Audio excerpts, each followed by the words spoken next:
আসসালামু আলাইকুম। দেখুন টি-টোয়েন্টিতে যেন এক আপডেট ভার্সনে আমরা পৌঁছিয়ে গিয়েছি। ২০২৩ সালের আগের কথা যদি আপনি চিন্তা করেন, যে কোনো দল ২১০ কি ২২০ রান করতে পারলে কিন্তু অনেকটাই নিশ্চিত হয়ে যেত যে তারা এই ম্যাচ জয় লাভ করতে পারবে। কিন্তু ২০২৪ আসার পর থেকে আপনি টি-টোয়েন্টি বলেন আর আইপিএল বলেন, ২৫০ ২৬০ যেন অনায়াসেই করতে পারছে যে কোনো দল। তো চলছে আইপিএল, এই আইপিএলে কোন তিনটি দল ৩০০ রানের মাইল ফলক পার করতে পারে, এই নিয়ে আজকের ভিডিওটি। সম্পূর্ণ ভিডিওটি দেখবেন এবং আপনার মতামত জানিয়ে দিবেন যে কোন দলটি ৩০০ রানের মাইল ফলক স্পর্শ করবে এই ২০২৫ সালে। আমার ফেভারিট র্যাঙ্কিংয়ে প্রথমে আমি রাখবো সানরাইজ হায়দ্রাবাদকে। দেখুন সানরাইজ হায়দ্রাবাদ কিন্তু এই বছর প্রথম ম্যাচে রাজস্থানের বিপক্ষে কিন্তু ২৮৭ রানের মাইল ফলক স্পর্শ করে ফেলেছে। হ্যাঁ, গত বছরও ২৮৭ রান করেছিল, কিন্তু এই বছর কিন্তু নতুন করে আবারও ২৮৭ করতে পেরেছে। তারা প্রথম ম্যাচে ঈশান কিষানের সেঞ্চুরিতে ভর করে ২৮৭ করে ফেলেছে। তাদের ব্যাটসম্যানের কথা যদি বলি, তাদের রয়েছে ওপেনিংয়ে অভিষেক শর্মা এবং ট্রাভিস হেডের মতো প্লেয়ার। অলরাউন্ডে রয়েছে ঈশান কিষান এবং ফিনিশিং দেওয়ার মতো নীতিশ কুমার রেড্ডি এবং হ্যান্ডি ক্লাসেন রয়েছে। তো এই দলটি কিন্তু সবচেয়ে বেশি সম্ভাবনা ৩০০ রানের মাইল ফলক স্পর্শ করার।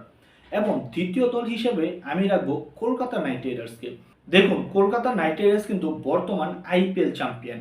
হ্যাঁ, ২০২৪ সালে গৌতম গম্ভীরের নেতৃত্বে কিন্তু কলকাতা তৃতীয়বারের মতো চ্যাম্পিয়ন হয়েছিল।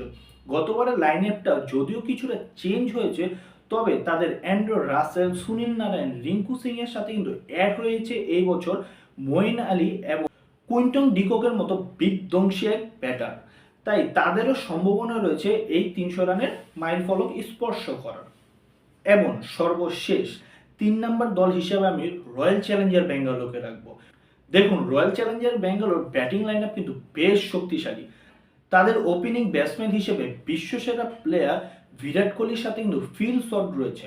অলরাউন্ডারের কথা যদি চিন্তা করি, রাজীব পাদিদার রয়েছে এবং দেবদূত পাদিক্কেল রয়েছে।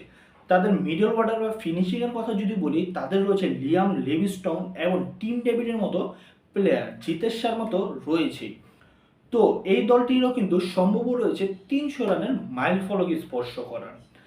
তো আপনাদের মতে এই তিনটি দলের ভিতরে কোন দলটা সর্বপ্রথম ৩০০ রানের মাইল ফলক স্পর্শ করবে, তা অবশ্যই কমেন্টে জানিয়ে দিন। তাছাড়াও যদি একটু ছোট্ট করে মতামত দিই, ডেনিস টেন কিন্তু একটা ভবিষ্যৎবাণী করে দিয়েছেন। হ্যাঁ, ডেনিস টেন কিন্তু সাউথ আফ্রিকার লিজেন্ডের এক ফাস্ট বোলার। তিনি মন্তব্য করেছেন এই বছর ১৭ই এপ্রিল সানরাইজ হায়দ্রাবাদ ৩০০ রান করতে চলছে। তো ১৭ এপ্রিল আসলে দেখার পালা তার ভবিষ্যৎবাণী কতটুকু সত্যি হয়।